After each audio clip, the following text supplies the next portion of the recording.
Welcome back to my channel Kapardini special. ಎಲ್ಲರಿಗೂ ನಮಸ್ಕಾರ. ನಾನು ಲಕ್ಷ್ಮಿ. ಎಲ್ಲರೂ ಹೇಗಿದ್ದೀರಾ?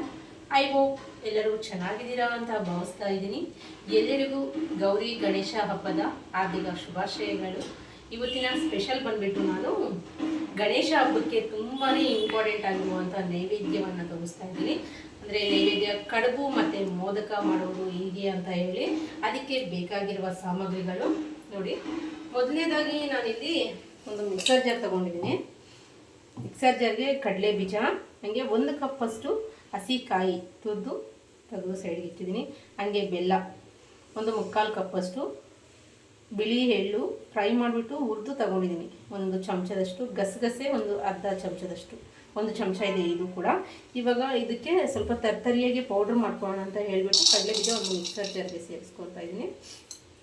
ಹಾಗೆ ಗಸಗಸೆ ಇದನ್ನು ಕೂಡ ಸೇರಿಸ್ಕೊಳ್ಳೋಣ. ಹಾಗೆ ಇದಕ್ಕೆ ಬಿಳಿ ಎಳ್ಳನ್ನು ಸೇರಿಸ್ಕೊಳ್ಳೋಣ. ನೋಡಿ, ಇವಾಗ ಇದನ್ನು ಸ್ವಲ್ಪ ತರ್ತರಿಯಾಗಿ ರುಬ್ಕೊಳ್ಳೋಣ.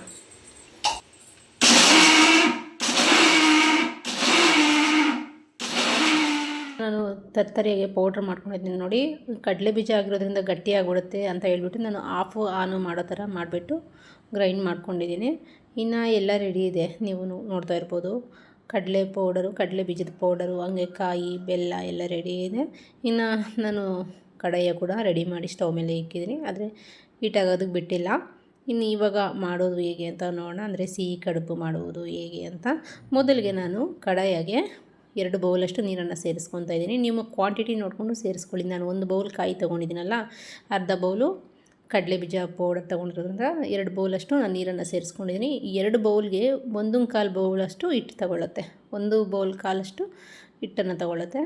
ಹಾಗೆ ಇಲ್ಲಿ ಒಂದು ಪೇಸ್ಟ್ ಮಾಡ್ಕೊತಾ ಇದ್ದೀನಿ. 1 ಚಮಚ ಅಷ್ಟು ಮೈದಾ ಹಿಟ್ಟನ್ನು ಸೇರಿಸ್ಬಿಟ್ಟು 1 ಸಣ್ಣ ಕಪ್ಪಲ್ಲಿ 1 ಕಪ್ಪಷ್ಟು ನೀರನ್ನು ಸೇರಿಸ್ಕೊಂಬಿಟ್ಟು ನೀಟಾಗಿ ಗಂಟಿಲ್ದಂಗೆ ಮಿಕ್ಸ್ ಮಾಡ್ಕೊಳ್ಳೋಣ. ನೋಡಿ, ಇಲ್ಲಿ ತೋರಿಸ್ತಾರ ನೀಟಾಗಿ ಮಿಕ್ಸ್ ಮಾಡ್ಕೊಂಬಿಟ್ಟು ಇವಾಗ ಇದನ್ನು ಡೈರೆಕ್ಟಾಗಿ ನಾವು ಏನು ನೀರು ತೊಗೊಂಡಿದ್ವೋ ಮುದ್ದೆ ಮಾಡ್ಕೊಳ್ಳೋಕೆ ಅಕ್ಕಿ ಹಿಟ್ಟಿನ ಮುದ್ದೆ, ಅದಕ್ಕೆ ನೀರನ್ನು ಈ ಪೇಸ್ಟನ್ನು ಸೇರಿಸ್ಕೊಳ್ಳೋಣ. ಮೈದಾ ಹಿಟ್ಟಿನ ಪೇಸ್ಟನ್ನು ಸೇರಿಸ್ಕೊಂಡು ಗಂಟಿಲ್ದಂಗೆ ಒಂದು 5 ನಿಮಿಷ ಮಿಕ್ಸ್ ಮಾಡ್ಕೋಬೇಕಾಗತ್ತೆ. ನೋಡಿ, ಸ್ವಲ್ಪ ಇದು ಗಂಜಿ ಆಕಾರದಲ್ಲಿ ಬರಬೇಕು, ಅಂದರೆ ಸ್ವಲ್ಪ ಚೆನ್ನಾಗಿ ಕುದಿಬೇಕು. ಅಲ್ಲಿ ತನಕ ಇದನ್ನ ಕುದಿಸ್ಕೋಬೇಕಾಗತ್ತೆ. ನೀಟಾಗಿ ಮಿಕ್ಸ್ ಮಾಡ್ಕೊಬಿಡಿ ಒಂದೇ ಸಲ, ಏಕೆಂದರೆ ಸ್ವಲ್ಪ ಗಂಟು ಬಂದುಬಿಟ್ರೆ ಮತ್ತು ಈ ಅಕ್ಕಿ ಹಿಟ್ಟಿನ ಮುದ್ದೆ ಚೆನ್ನಾಗಿ ಬರಲ್ಲ. ಹಾಗಾಗಿ ಕಡುಬಿಗೆ ಇದು ತುಂಬಾ ಇಂಪಾರ್ಟೆಂಟ್ ಆಗುತ್ತೆ. ಸ್ವಲ್ಪ ಟೈಮ್ ತೊಗೊಂಡು ಮಾಡ್ಕೊಳ್ಳಿ. ನೋಡಿ, ಸ್ವಲ್ಪ ಕುದೀತಾ ಇದೆ. ನಾನಿವಾಗ ಸ್ಪಿಮ್ಮಲ್ಲಿ ಇಟ್ಕೊಂಡು ಹಿಟ್ಟನ್ನು ಸೇರಿಸ್ಕೊತಾ ಇದ್ದೀನಿ. ನಾವು ಫಾಸ್ಟಲ್ಲಿ ಇಟ್ಕೊಂಡು ಹಿಟ್ಟನ್ನು ಸೇರಿಸ್ಕೊಂಡ್ಬಿಟ್ರೆ ಏನಾಗುತ್ತೆ ಅಂದರೆ ಹಿಟ್ಟು ಜಾಸ್ತಿ ಹಾಕ್ಕೊಬಿಡ್ತೀವಿ. ಹಾಗಾಗಿ ಆದಷ್ಟು ಸ್ಪಿಮ್ಮಲ್ಲಿ ಇಟ್ಕೊಂಡು ಸ್ವಲ್ಪನೇ ಸೇರಿಸ್ಕೊಳ್ಳಿ. ನಾನು ಕರೆಕ್ಟಾಗಿ 1 ಬೌಲಷ್ಟು ಸೇರಿಸ್ಬಿಟ್ಟು ಮತ್ತೆ ಒಂದು 1/4 ಬೌಲಷ್ಟು ಸೇರಿಸ್ಕೊಂಡಿದ್ದೀನಿ, ನೀವು ನೋಡ್ತಾ ಇರ್ಬೋದು. ಇವಾಗ ಒಂದು ಸೌಟ್ ತೊಗೊಂಡು ಅಥವಾ 1 ಚಮಚ ತೊಗೊಂಡ್ಬಿಟ್ಟು ನೀಟಾಗಿ ಮಿಕ್ಸ್ ಮಾಡ್ಕೊಳ್ಳಿ. ನಾವು ಮುದ್ದೆ ಇದು ಮಾಡ್ತೀವಲ್ಲ, ಆ ಥರ ಎಲ್ಲ ಮಾಡೋಕ್ಕೋಗ್ಬಿಡಿ, ಜಸ್ಟ್ ಮಿಕ್ಸ್ ಮಾಡ್ಕೊಳ್ಳಿ ಸಾಕಾಗುತ್ತೆ. ಈ ಅಕ್ಕಿ ರೊಟ್ಟಿ ಮಾಡಿರೋರಿಗೆಲ್ಲ ಚೆನ್ನಾಗಿ ಐಡಿಯಾ ಇರುತ್ತೆ ಯಾವ ಥರ ಮಾಡ್ಕೋಬೇಕು ಅಂತ. ಅದೇ ಥರ ಮಾಡ್ಕೊಳ್ಳಿ ನೀವು ಕೂಡ. ನೋಡಿ, ಚೆನ್ನಾಗೇ ಮಿಕ್ಸ್ ಆಗಿದೆ. ಈ ಟೈಮಲ್ಲಿ ಗೊತ್ತಾಗುತ್ತೆ ನಮಗೆ ಹಿಟ್ಟು ಬೇಕಾಗುತ್ತಾ ಇಲ್ಲ ಸಾಕು ಗಟ್ಟಿ ಆಯಿತಾ ಅಂತ. ನನಗೆ ಇನ್ನೂ ಸ್ವಲ್ಪ ಹಿಟ್ಟು ತಗೊಳ್ಳುತ್ತೆ. ಹಾಗಾಗ್ಬಿಟ್ಟು ನಾನು ಇನ್ನೊಂದು 2 ಚಮಚದಷ್ಟು ಹಿಟ್ಟನ್ನು ಸೇರಿಸ್ಕೊತಾ ಇದ್ದೀನಿ, ಅಕ್ಕಿ ಹಿಟ್ಟನ್ನು. ನೋಡಿ, ಇಷ್ಟಾದರೆ ಸಾಕು. ನಾನಿಲ್ಲೇ ಇವಾಗ 1.25 ಬೌಲಷ್ಟು ಹಿಟ್ಟನ್ನು ಸೇರಿಸಿದ್ದೀನಿ. ನೋಡಿ, ಇವಾಗ ಸರಿ ಹೋಯಿತು. ನಿಮಗೂ ಕೂಡ ಗೊತ್ತಾಗ್ತಾ ಇರುತ್ತೆ. ಅಂದರೆ ತುಂಬ ಗಟ್ಟಿನೂ ಆಗಿಲ್ಲ, ತುಂಬ ತೆಳ್ಳಗೂ ಆಗಿಲ್ಲ. ಇವಾಗ ನೀಟಾಗಿ ಮಿಕ್ಸ್ ಮಾಡ್ಕೋಬೇಕಾಗುತ್ತೆ. ಈ ಟೈಮಲ್ಲಿ ಸ್ವಲ್ಪ ನೀಟಾಗಿ ಮಿಕ್ಸ್ ಮಾಡ್ಕೊಳ್ಳಿ, ಇಲ್ಲಾಂದರೆ ಗಂಟು ಬಂದುಬಿಡುತ್ತೆ ಏನಾಗುತ್ತೆ ಅಂದರೆ ನಾವು ಕಡುಬು ಮಾಡೋಕ್ಕಾಗಲ್ಲ, ಗಂಟು ಸಿಗ್ತಾ ಇರುತ್ತೆ. ಹಾಗಾಗಿ ನೋಡಿ, ನೀಟಾಗಿ ಮಿಕ್ಸ್ ಮಾಡ್ಕೊತಾ ಇದ್ದೀನಿ. ಒಂದು ಸ್ವಲ್ಪ ನಾದ್ಕೊಳ್ಳೋಣ. ನಾವು ಮುದ್ದೆ ಯಾವ ಥರ ತಿರುಗಿಸ್ಕೊತೀವೋ ಆ ಥರ ತಿರುಗಿಸ್ಕೋಬೇಕಾಗುತ್ತೆ. ರಾಗಿ ಮುದ್ದೆ ತಿರುಗಿಸ್ಕೊತೀವಲ್ಲ ಆ ಥರ ತಿರುಗಿಸ್ಕೊಂಡು ಇನ್ನು ಇದ್ರ ಮೇಲೆ ಒಂದು ಪ್ಲೇಟ್ ಮುಚ್ಚೋಣ. ಇನ್ನು ಹಿಟ್ಟು ಕೂಡ ತೋರಿಸ್ತಾ ಇದ್ದೀನಿ ನೋಡಿ. ನಾನು ಇನ್ನೂ ಇಷ್ಟು ಹಿಟ್ಟು ಮುಗಿಲಿದೆ. ಒಂದು ಅರ್ಧ ಬೌಲಷ್ಟು ತೊಗೊಂಡಿದ್ನಲ್ಲ, 1/4 ಬೌಲಷ್ಟು, ಅದರಲ್ಲಿ ಇನ್ನೂ ಇಷ್ಟು ಹಿಟ್ಟು ಉಳಿದಿದೆ. ಇದನ್ನು ಸೈಡ್ಗೆ ಇಟ್ಬಿಟ್ಟು ಇನ್ನೂ ಒಂದು 10 ನಿಮಿಷ ಇದನ್ನ ಒಂದು 5 ನಿಮಿಷ ಫ್ರೈ ಮಾಡಿ ನಾನು ಕುದಿಸ್ಕೊಂಡಿದ್ದೀನಿ. ನೋಡಿ, ಹಿಟ್ಟು ಕೂಡ ಚೆನ್ನಾಗಿ ಅರಳ್ಕೊಂಡಿದೆ. ಒಳ್ಳೆ ಹೂವು ಇದ್ದಂಗೆ ಇರುತ್ತೆ, ಮೆತ್ತಗೆ ಸಾಫ್ಟಾಗಿ ತುಂಬಾ ಚೆನ್ನಾಗಿರುತ್ತೆ, ಮೃದುವಾಗಿ ಈ ಅಕ್ಕಿ ಹಿಟ್ಟು. ಇವಾಗ ಇದನ್ನು ಬಿಸಿ ಇರೋವಾಗೆ ಚೆನ್ನಾಗಿ ನಾದ್ಕೋಬೇಕಾಗುತ್ತೆ. ರಾಗಿ ಮುದ್ದೆ ನಾದ್ಕೊಂಡಂಗೆ ನಾದ್ಕೋಬೇಕಾಗುತ್ತೆ. ನೋಡಿ, ಈ ಥರ ನಾದ್ಕೊತಾ ಇದ್ದೀನಿ. ಸ್ವಲ್ಪ ಕೈಗೆ ನಮಗೆ ತಣ್ಣಗಾಗೋ ತನಕ ಈ ಥರ ಸೌಟಲ್ಲಿ ನಾದ್ಕೋಬೇಕಾಗುತ್ತೆ. ಆಮೇಲೆ ಕೈಯಲ್ಲಿ ಒಳ್ಳೆ ಚಪಾತಿ ಹಿಟ್ಟು ನಾದ್ಕೊಂಡ್ರೆ ಸೂಪರಾಗಿರುವಂಥ ಕಡುಬು ಬರುತ್ತೆ. ನಮಗೆ ತುಂಬಾ ಇಂಪಾರ್ಟೆಂಟ್ ಆಗಿರ್ಬೋದು ಈ ಅಕ್ಕಿ ಹಿಟ್ಟಿನ ಮಿಶ್ರಣ. ನೋಡಿ, ಚೆನ್ನಾಗಿ ನಾದ್ಕೊಂಡಿದ್ದೀನಿ, ತುಂಬ ಬಿಸಿ ಇದೆ. ಸ್ವಲ್ಪ ತಣ್ಣಗಾದ ನಂತರ ನಾನಿವಾಗ ಒಂದು ಚಪಾತಿ ಮಣಿ ಮೇಲೆ ಸೇರಿಸ್ಕೊತಾ ಇದ್ದೀನಿ. ಸ್ವಲ್ಪ ಹೊಗೆ ಜಾಸ್ತಿ ಇದೆ, ಇದು ಕಡಾಯ ಕೂಡ ಬಿಸಿ ಇದೆ, ಅದನ್ನು ಬಿಸಿ ಆದರೆ ಏನು ಮಾಡೋಕ್ಕಾಗಲ್ಲ ಅಂತ ಹೇಳ್ಬಿಟ್ಟು ನಾನೊಂದು ಇದಕ್ಕೆ ಸೇರಿಸ್ಕೊತಾ ಇದ್ದೀನಿ. ಸೇರಿಸ್ಕೊಂಡ್ಬಿಟ್ಟು ಇವಾಗ ಚೆನ್ನಾಗೆ ನಾದ್ಕೊತೀನಿ. ನಿಮಗೆ ಇದರಲ್ಲಿ ನಾದ್ಕೊಳ್ಳೋಕ್ಕಾಗಿಲ್ಲ ಅಂದರೆ ಒಂದು ಬೌಲು ಅಥವಾ ಚಪಾತಿದು ಸ್ಟಿಕ್ ಇರುತ್ತಲ್ಲ, ಕೋಲು, ಚಪಾತಿ ಕೋಲು, ಆ ಥರದ್ರಲ್ಲಿ ನೀವು ಆರಾಮಾಗಿ ನಾದ್ಕೋಬೋದು. ತುಂಬಾ ಸುಡ್ತಾ ಇರುತ್ತೆ, ನೋಡಿಕೊಂಡು ನಾದ್ಕೊಳ್ಳಿ. ಬಿಸಿ ಬಿಸಿದಂತೂ ಮುಟ್ಟೋಕ್ಕೆ ಹೋಗಬೇಡಿ, ಬೊಬ್ಬೆ ಬಂದುಬಿಡುತ್ತೆ. ಸ್ವಲ್ಪನೇ ನಾನು ತ್ಯಾವ ಮಾಡ್ಕೊಂಡು ನಾದ್ಕೊತಾ ಇದ್ದೀನಿ, ಏಕೆಂದರೆ ಮುಟ್ಟೋಕ್ಕೂ ಕೂಡ ಆಗ್ತಾಯಿಲ್ಲ. ಇನ್ನು ಇದು ಕಂಪ್ಲೀಟಾಗಿ ತಣ್ಣಗಾಗೋದು ಬಿಟ್ಬಿಟ್ರೆ ಏನಾಗುತ್ತೆ ಅಂದರೆ ತುಂಬ ಗಟ್ಟಿಯಾಗಿಬಿಡುತ್ತೆ ಈ ಅಕ್ಕಿ ಹಿಟ್ಟು.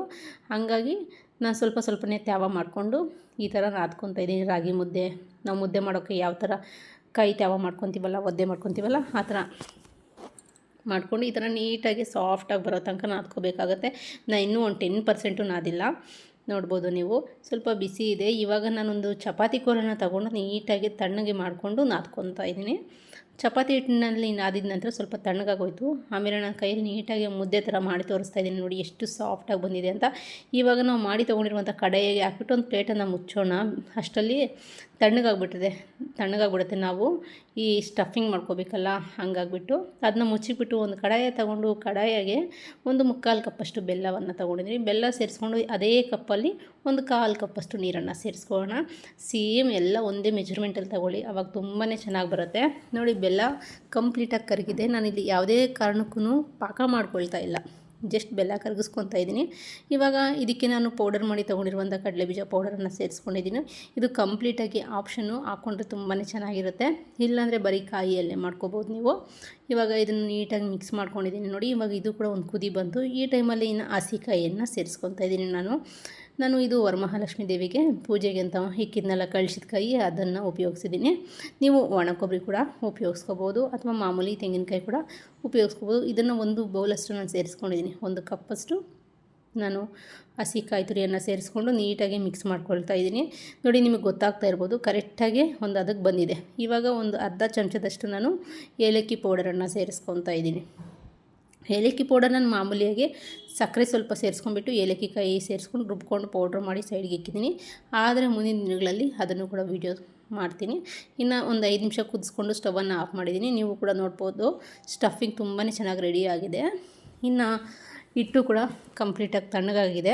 ಇವಾಗ ಇದರಲ್ಲಿ ಸ್ವಲ್ಪನೇ ತೊಗೊಂಡು ಪ್ಲೇಟನ್ನು ಮುಚ್ತಾ ಇರಬೇಕಾಗುತ್ತೆ, ಇಲ್ಲಾಂದರೆ ತುಂಬ ಗಟ್ಟಿಯಾಗಿಬಿಡುತ್ತೆ ಅಕ್ಕಿ ಹಿಟ್ಟಲ್ವ. ಹಾಗಾಗಿ ಇನ್ನು ನನಗೆ ಎಷ್ಟು ಹಿಟ್ಟು ಬೇಕು, ಒಂದು ಮಾಮೂಲಿ ನಾವು ಚಪಾತಿ ಹಿಟ್ಟಿಗೆ ಎಷ್ಟು ತೊಗೊತೀವೋ ಅದರಲ್ಲಿ ಒಂದು ಅರ್ಧ ಭಾಗ ತೊಗೊಂಡಿದ್ದೀನಿ. ಅಂದರೆ ಪೂರಿ ಸೈಜಲ್ಲಿ ಹಿಟ್ಟು ತೊಗೊಂಡು ನೀಟಾಗಿ ನೈಸಾಗಿ ನಾವು ಉಂಡೆ ಮಾಡ್ಕೋಬೇಕಾಗತ್ತೆ. ಉಂಡೆ ಮಾಡಿಕೊಂಡು ಜಸ್ಟ್ ಒಂದು ಪ್ಲೇಟ್ ತೊಗೊಂಡು ಈ ಥರ ಪ್ರೆಸ್ಸಿಂಗ್ ಮಾಡ್ಕೊಳ್ಳೋಣ. ಈ ಥರ ಪ್ರೆಸ್ಸಿಂಗ್ ಮಾಡ್ಕೊಳ್ಳೋದ್ರಿಂದ ಬೇಗನೆ ನಮಗೆ ಚಪಾತಿ ಆಕಾರದಲ್ಲಿ ಬಂದುಬಿಡುತ್ತೆ. ಇದು ನಮಗೆ ಎಷ್ಟು ಆಕಾರ ಬೇಕಾಗುತ್ತೋ ಅಷ್ಟು ಆಕಾರದಲ್ಲಿ ಮಾಡ್ಕೋಬೋದು. ಹಾಗೆ ಆಗಿಲ್ಲ ಅಂದರೆ ನಾವು ಕೈಯಲ್ಲೂ ಕೂಡ ತಟ್ಕೋಬೋದು.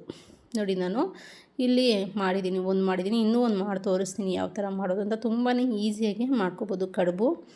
ಇನ್ನು ಮೋದಕ ಮೇಕರ್ ನನ್ನ ಹತ್ರ ಇಲ್ಲ.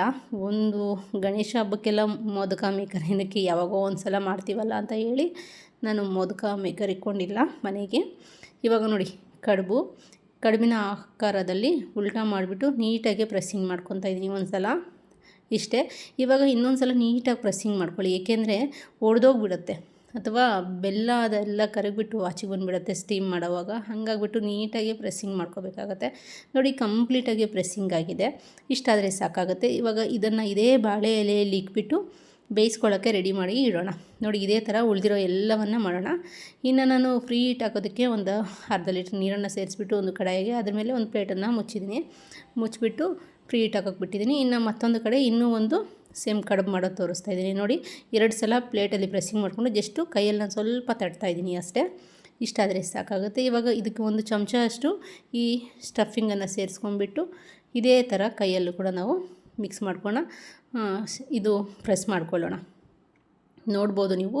ಅದೇ ಸ್ಟಫಿಂಗ್ ಜಾಸ್ತಿ ಸೇರಿಸ್ಕೊಳ್ಳೋಕೆ ಹೋಗ್ಬೇಡಿ. ಸ್ಟಫಿಂಗ್ ಜಾಸ್ತಿ ಸೇರ್ಕೊಂಡ್ಬಿಟ್ರೆ ಏನಾಗುತ್ತೆ ಅಂದರೆ ಮುರಿದೋಗ್ಬಿಡುತ್ತೆ, ಇಲ್ಲ ಒಡ್ಕೊಂಡ್ಬಿಡುತ್ತೆ. ಹಾಗಾಗಿ ಇವಾಗ ಈ ಥರ ಕೈಯಲ್ಲಿ ನೀಟಾಗಿ ಸ್ಟಫಿಂಗ್ ಮಾಡ್ಕೊಂಡ್ಬಿಟ್ಟು ಇದನ್ನು ಇನ್ನೂ ಒಂಥರ ಡಿಸೈನಲ್ಲಿ ಮಾಡ್ಬೋದು. ನೋಡಿ ಜಾಸ್ತಿ ಆರಿಬಿಟ್ರೆ ಹಿಟ್ಟು ಒಡೆದೋಗ್ಬಿಡುತ್ತೆ ಈ ಥರ ಪ್ರೆಸ್ಸಿಂಗ್ ಮಾಡುವಾಗ ಕೂಡ. ನೋಡಿ ಈ ಥರ ನಾನು ಫೋಲ್ಡಿಂಗ್ ಥರ ಮಾಡಿಬಿಟ್ಟು ಇದನ್ನು ಕೂಡ ಒಂಥರ ಡಿಸೈನ್ ಥರ ಮಾಡ್ಕೋಬೋದು. ಈ ಥರ ಡಿಸೈನು ಕೂಡ ತುಂಬಾ ಚೆನ್ನಾಗಿರುತ್ತೆ. ನೋಡ್ತಾ ಇರ್ಬೋದು ನೀವು ಎಷ್ಟು ಚೆನ್ನಾಗಿ ಬಂದಿದೆ ಅಂತ. ತುಂಬಾ ಟೇಸ್ಟಿಯಾಗಿರುತ್ತೆ. ಹಾಗೆ ಗಣೇಶ ಹಬ್ಬಕ್ಕಂತೂ ಗೌರಿ ಗಣೇಶಗೆ ತಪ್ಪದೆ ಮಾಡುವಂಥ ನೈವೇದ್ಯ ಪ್ರಸಾದ ಈ ಕಡುಬು. ಒಂದು ಪ್ರಸಾದದಲ್ಲಿ ನೈವೇದ್ಯ ಪ್ರಸಾದ ಕೂಡ ಈ ಕಡುಬು ಮೋದಕ ತುಂಬಾ ಶ್ರೇಷ್ಠವಾಗಿರುವಂಥ ನೈವೇದ್ಯ. ಇನ್ನು ಎಲ್ಲವನ್ನು ಇದೇ ಥರ ಮಾಡಿಬಿಟ್ಟು ಒಂದು ಸ್ಟೀಮ್ ಮಾಡಿಸ್ಕೊಳ್ಳೋಣ ನಾವು. ಅಂದರೆ ಒಂದು ತಟ್ಟೆ ಇಕ್ಬಿಟ್ಟಿದ್ನಲ್ಲ, ಆವಾಗ ಫ್ರೀ ಹೀಟ್ ಆಗಿದೆ. ಇವಾಗ ಇದಕ್ಕೆ ನಾವು ಮಾಡಿರುವಂಥ ಎಲ್ಲ ಕಡುಬು ಮೋದಕ ಇದಕ್ಕೆ ಸೇರಿಸ್ಬಿಟ್ಟು ಫ್ರೀ ಹೀಟ್ ಮಾಡ್ಕೊಳ್ಳಿ. ನಮಗೆ ಗಾಳಿ ಬರಬಾರ್ದು ಆಚೆಗಡೆಗೆ, ಆ ಥರ ಫ್ರೀ ಹೀಟ್ ಮಾಡ್ಕೋಬೇಕಾಗತ್ತೆ. ಇವಾಗ ಇದನ್ನು ಒಂದು 10-15 ನಿಮಿಷ ಸ್ವಿಮ್ಮಲ್ಲಿ ಇಕ್ಕೊಂಡು ಅಥವಾ ಐ ಫ್ಲೇಮಲ್ಲಿ ಕೂಡ ಇಕ್ಕೊಂಡು ಫ್ರೀ ಹೀಟ್ ಮಾಡ್ಕೊಳ್ಳಿ. ಐ ಫ್ಲೇಮಲ್ಲಿ ಇಕ್ಕೊಳ್ಳೋದಾದರೆ ಸ್ವಲ್ಪ ನೀರನ್ನು ಜಾಸ್ತಿ ಹಾಕ್ಕೊಳ್ಳಿ, ಇಲ್ಲಾಂದರೆ ನೀರು ಬೇಗ ಕಮ್ಮಿ ಆಗಿಬಿಡುತ್ತೆ. ಆದರೆ ಬೆಂದಿರಲ್ಲ ಕಡುಬು ಆಗ್ಬೋದು, ಮೋದಕ ಆಗ್ಬೋದು. ಇನ್ನು ನಾನು ಮುಂಚಿತವಾಗಿ ಹೇಳಿದೆ, ನನ್ನ ಹತ್ರ ಮೇಕರ್ ಇಲ್ಲ, ನಾನು ಮೇಕರ್ ಏನು ಉಪಯೋಗಿಸಲ್ಲ. ಯಾವಾಗೋ ಒಂದು ಸಲ ಮಾಡೋದ್ರಿಂದ ಮೇಕರ್ ಏನು ಉಪಯೋಗಿಸಲ್ಲ. ಕಡುಬು ಇದು ಮೋದಕ ಮೇಕರು, ಹಂಗಾಗಿ ನಾನು ಕೈಯಲ್ಲೇ ಮಾಡಿದ್ದೀನಿ. ಯಾವ ಥರ ಮಾಡಿದ್ದೀನಿ ಅಂತ ಹೇಳಿ ಅದನ್ನು ಕೂಡ ಒಂದು ನಿಮ್ಮ ಜೊತೆ ಶೇರ್ ಮಾಡ್ಕೊತಾ ಇದ್ದೀನಿ. ವರ್ಷಕ್ಕೊಂದು ಸಲ ಮಾಡೋದ್ರಿಂದ ಮೇಕರ್ ಇಲ್ಲ ಅವಶ್ಯಕತೆ ಇಲ್ಲ ಅಂತ ಹೇಳಿ ನಾನು ಕೈಯಲ್ಲಿ ಈ ಮೆಥಡಲ್ಲಿ ಮಾಡ್ತೀನಿ. ನೋಡಿ, ನೀಟಾಗಿ ಸರ್ಕಲ್ ಮಾಡ್ಕೋಬೇಕಾಗುತ್ತೆ. ಉಂಡೆ ನೈಸಾಗಿ ಮಾಡ್ಕೋಬೇಕು. ಕಡುಬಿಗೆ ನಾವು ಎಷ್ಟು ತೊಗೊಂಡಿದ್ದೀವೋ ಅಷ್ಟೇ ಹಿಟ್ಟನ್ನು ತೊಗೊಂಡು ನೀಟಾಗಿ ನೈಸಾಗಿ ಉಂಡೆ ಮಾಡ್ಕೊಂಡ್ಬಿಟ್ಟು ಗ್ಲಾಸಿಗೆ ಸ್ವಲ್ಪ ಎಣ್ಣೆ ಅಥವಾ ತುಪ್ಪವನ್ನು ಉಪಯೋಗಿಸ್ಕೊಂಡು ಸೇರಿಸ್ಕೋಬೇಕಾಗತ್ತೆ. ಸೇರಿಸ್ಕೊಂಡು ಈ ಥರ ಬಟ್ಲು ಶೇಪಲ್ಲಿ ನೀಟಾಗಿ ತೆಗಿಬೇಕಾಗುತ್ತೆ. ಬೌಲ್ ಥರ ತೆಗೆದ್ರೆ ಆವಾಗ ಈಸಿಯಾಗಿ ನಾವು ಈ ಮೋದಕವನ್ನು ರೆಡಿ ಮಾಡ್ಕೊಬಿಡ್ಬೋದು. ಇವಾಗ ಇದಕ್ಕೂ ಕೂಡ ಮೋದಕ ಆಕಾರದಲ್ಲಿ ಸ್ವಲ್ಪ ಈ ಸ್ಟಫಿಂಗನ್ನು ಸೇರಿಸ್ಕೋಬೇಕಾಗುತ್ತೆ. ಜಾಸ್ತಿ ಸ್ಟಫಿಂಗ್ ಸೇರಿಸ್ಕೊಳ್ಳೋಕೆ ಹೋಗಬೇಡಿ, ಒಡ್ಕೊಬಿಡತ್ತೆ. ಹಾಗಾಗಿ ಸ್ವಲ್ಪ ಸೇರಿಸ್ಕೊಂಡ್ರೆ ಸಾಕು, ತುಂಬಾ ಟೇಸ್ಟಿಯಾಗಿರುತ್ತೆ. ಹಾಗೆ ತುಂಬಾ ಚೆನ್ನಾಗಿರುತ್ತೆ. ಈ ಮೋದಕ ಅಂತೂ ಗಣೇಶನಿಗೆ ತುಂಬಾ ಇಷ್ಟವಾಗಿರುವಂಥ ಪ್ರಸಾದ. ಇದಕ್ಕೆ ಯಾವುದೇ ಥರ ತುಪ್ಪ ಎಣ್ಣೆ ಏನೂ ಬೇಡ. ಈ ಮೋದಕ ಆಗಲಿ ಕಡುಬಾಗಲಿ ಮಾಡೋದಕ್ಕೆ ತುಂಬಾ ಈಸಿಯಾಗಿ ಮಾಡುವಂಥ ರೆಸಿಪಿ ಇದು ಕೂಡ. ಒಂದು ಮೋದಕ ಆಗ್ಬೋದು, ಕಡುಬು ಆಗ್ಬೋದು. ಇವಾಗ ಸ್ವಲ್ಪ ಜಾಸ್ತಿ ನಾನು ಕೂಡ ಸ್ಟಫಿಂಗ್ ಸೇರಿಸಿದ್ದೆ, ಅದನ್ನ ಸ್ವಲ್ಪ ತೆಗೆದುಬಿಟ್ಟು ಈ ಥರ ಮೋದಕ ಆಕಾರದಲ್ಲಿ ಮಾಡಿದ್ದೀನಿ. ನೋಡಿ, ಅಷ್ಟೇ, ತುಂಬಾ ಈಸಿಯಾಗಿ ಮಾಡಿಬಿಟ್ಟು ಇವಾಗ ಇದಕ್ಕೆ ಒಂದು ಒಳ್ಳೆ ಶೇಪನ್ನು ಕೊಡೋಣ.